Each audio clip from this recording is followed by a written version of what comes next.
ఏకమేవా అద్వితీయం అన్నట్లుగా ఈ విశ్వమంతా తానై వ్యాపించి ఉన్న పరబ్రహ్మయే శ్రీమద్ విరాట్ విశ్వకర్మ. ఆయనే సృష్టి మొత్తానికి శిల్పి.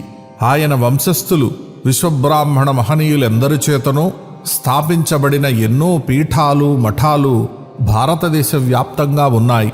సనాతన ధర్మాన్ని మరింత ప్రకాశింపజేస్తూ ఉన్నాయి. వాటన్నిటిలో కూడా ముఖ్యమైనది శ్రీ బ్రహ్మంగారి మఠం.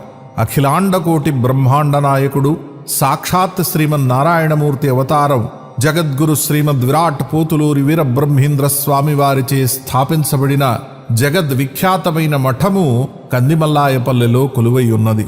లక్షలాది మంది భక్తులచే నిత్యము సందర్శించబడే ఆ అద్భుత మఠానికి పీఠాధిపతులు కీర్తిశేషులు శ్రీ శ్రీ శ్రీ వీరభోగ వసంత వెంకటేశ్వర స్వామి వారి వారసులు, ప్రథమ పుత్రులు, వేదాంత విజ్ఞాన ఘనులు,